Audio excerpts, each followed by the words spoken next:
বিসমিল্লাহির রহমানির রহিম। ওয়ালাইকুম আসসালাম রহমতুল্লাহি ওয়া বারাকাতুহু। 5018 নাম্বার থেকে এক মুহতারাম ভাই জানতে চেয়েছেন যে রোমেরই একজন সদস্য, সে সাধারণত সালাত আদায় করে বটে, বাট ফরজ সালাতগুলো শুধুমাত্র আদায় করে, আবার রোমেই আদায় করে। এরপরে আগে পিছে যে সুন্নাতগুলো নফলগুলো আছে সেগুলোও আদায় করে না, আবার এশার সালাতের পরে যে বেতের আছে সেটাও আদায় করে না। আসলে সালাত হলো আল্লাহর দেওয়া স্পষ্ট একটি বিধান, যার গুরুত্ব অপরিসীম, যা একমাত্র বিধান যা রাসূল সাল্লাল্লাহু আলাইহি ওয়াসাল্লাম মেরাজে গিয়ে সরাসরি আল্লাহর সাথে কথোপকথনের মাধ্যমে নিয়ে এসেছিলেন।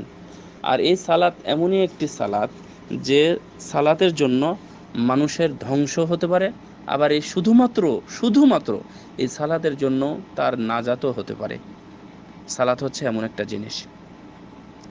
সো এই সালাতের বিষয়ে মানে এর চাইতে আর কি বলবো, কিয়ামতের দিন সর্বপ্রথম তার হিসাবই নেওয়া হচ্ছে সালাতের। এটা যদি ঠিক হয় তাহলে অন্যগুলো ঠিক হচ্ছে, এটা যদি ভুল হয় তাহলে অন্যগুলোও ভুল হয়ে যাবে। এটা হচ্ছে সালাতের কথা। এই জন্য এই সালাত আল্লাহ যেটা নির্দেশ দিয়েছেন 5 ওয়াক্ত সালাতের বিষয়ে, যে 17 রাকাত সালাত, এই 17 রাকাত সালাতের যে নির্দেশ দিয়েছেন আল্লাহ রাব্বুল আলামিন, প্রতিদিনের 17 রাকাত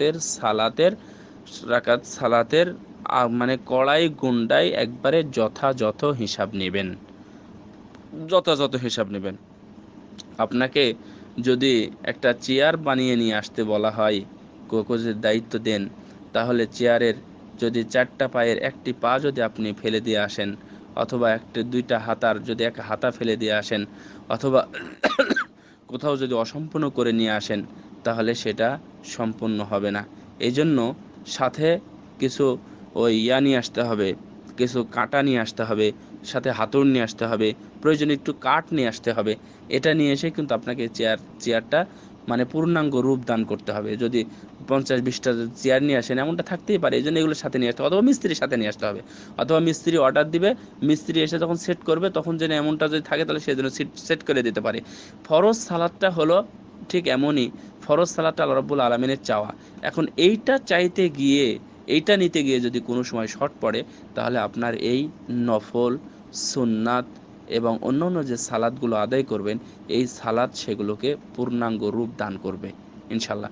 আর আল্লাহ রাব্বুল আলামিনের সন্তুষ্টির উপর। আর প্রত্যেকটা দেখবেন এটা এমনিতেই ছেড়ে দেননি। রাসূল সাল্লাল্লাহু আলাইহি ওয়াসাল্লাম তার উম্মতের জন্য শুধুমাত্র এমনিতেই ছেড়ে দেননি সালাতগুলো, যে এমনিতেই পড়বে। কিন্তু না, প্রত্যেকটা সালাতের আলাদা আলাদা ফজিলত বর্ণনা করা হয়েছে। 5 ওয়াক্ত সালাত আদায় করলে কি হবে এটা কিন্তু বলা হয়নি। এমনি বলা হয়েছে গুনাহ মাফ হবে, এটা ঠিক আছে, এবং মানে এটা করলে জাহান্নাম থেকে মুক্তি পাবে অথবা জান্নাতের মধ্যে ঢুকবে, এমন কিন্তু বলা হয়নি। কিন্তু দেখেন, ফজর সালাত আদায় করলে, ফজরের যে সুন্নাত সালাত, এটা আদায় করলে রাসূল সাল্লাল্লাহু আলাইহি ওয়াসাল্লাম বলেছেন, রাকাতাল ফজর খায়রুম মিনাদ দুনিয়া ওয়া মা ফিহা। কেউ যদি ফজরের পূর্বে 2 রাকাত সুন্নাত সালাত আদায় করে, তাহলে এই 2 রাকাত সুন্নাতটা দুনিয়া এবং দুনিয়ার মধ্যে যা কিছু আছে তার চাইতে উত্তম। আল্লাহু আকবার। রাসূল সাল্লাল্লাহু আলাইহি ওয়াসাল্লাম বলছেন, কেউ যদি জোহরের সালাত 4 রাকাত সালাত আদায় করে, অর্থাৎ সুন্নাত সালাত কেউ যদি আদায় করে, তাহলে তার উপর জাহান্নামের আগুনকে হারাম করা হবে। অনুরূপভাবে প্রত্যেকটা সালাতেরই এরকমভাবে গুরুত্ব দেওয়া আছে। অন্তত এর জন্য তো আমরা আদায় করতে পারি। আর এটা একটা মহারোগ আমাদেরকে গ্রাস করেছে, ওয়ালিয়াযু বিল্লাহ। আল্লাহ যেন আমাদেরকে হেফাজত করে, আল্লাহ তুমি আমাদেরকে হেফাজত করে এগুলো থেকে। যে বর্তমানে আমরা মোবাইলের কারণে, মোবাইলের অডিও, ভিডিও এবং আমাদের মানে চোখ ঝলসানো, জৌলুসপূর্ণ এমন এমন কিছু আমাদের সামনে ভেসে উঠতেছে, যে দেখতে দেখতে হঠাৎ করে দেখতেছি যে মসজিদে একামত হচ্ছে, কিন্তু আমি এটা থুয়ে তো এখন উঠতে পারছি না।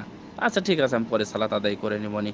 ইন্নালিল্লাহ। ভাই, আল্লাহ যেন আমাদেরকে হেফাজত করেন, আল্লাহ যেন আমাদেরকে মাফ করেন, আল্লাহ যেন আমাদেরকে এ ধরনের অধ্যায়ে না ফেলেন। এটা অত্যন্ত দুঃখজনক, এটা আমাদের মাধ্যমে যেন না হয়। আল্লাহ তুমি আমাদেরকে তৌফিক দান করো। তো এটা অবশ্যই সেই ভাইকে অবশ্যই একটু বোঝাতে হবে, এবং সালাতের গুরুত্ব, সুন্নাত সালাতের গুরুত্বটা তাকে বোঝাতে হবে। হ্যাঁ, এরপরেও যেটা বলবো সেটা হলো যে রাসূল সাল্লাল্লাহু আলাইহি ওয়াসাল্লাম, আয়েশা রাদিয়াল্লাহু তাআলা আনহা বলছেন যে রাসূল সাল্লাল্লাহু আলাইহি ওয়াসাল্লাম কোনো দিনই কোনো সময়ই, এমনকি সফরে, দুইটা সালাত ছাড়তেন না, তা হলো ফজরের পূর্বের 2 রাকাত এবং এশার পরে বেতের সালাত। এই জিনিসটা কোনো সময় ছাড়তেন না। আর মুহাদ্দিসিনদের মধ্যে কথা আছে এবং তারা এই বিষয়ে অনেকটাই একমত, প্রায় সকল মুহাদ্দিসিন। এটা হচ্ছে ইমাম আহমদ বিন হাম্বলের কথা এবং অন্যান্য মুহাদ্দিস অর্থাৎ অন্যান্য ইমামেরাও এভাবেই গ্রহণ করেছেন কথাটিকে, যে কেউ যদি ইচ্ছাকৃতভাবে একদিন, 2 দিন, 3 দিন যদি বেতের সালাত সে পরিত্যাগ করে, তাহলে সে মানে তার নাম নিফাকদের খাতায়, অর্থাৎ যারা মুনাফিক হয়, যারা নিফাকি করে, তাদের খাতায় লিপিবদ্ধ হবে, আলিয়াযু বিল্লাহ। সুতরাং এটা যারা প্রকৃত মুসলমান তাদের এটা কখনোই ছাড়া উচিত না। বিশেষ করে বেতের সালাত সুন্নাহ, অনেকের মতে আবার ওয়াজিব। তার কারণ এটার উপর রাসূলুল্লাহ সাল্লাল্লাহু আলাইহি ওয়াসাল্লামের কথার উপর মানে ভিত্তি করে এই কথাটা বলা হচ্ছে।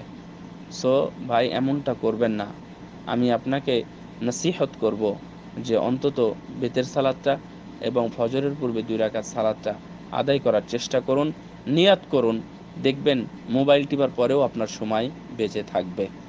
আর মোবাইল যতদূর নিজ থেকে দূরে রাখা যায় তত ভালো। আল্লাহ যেন আমাদেরকে তৌফিক দান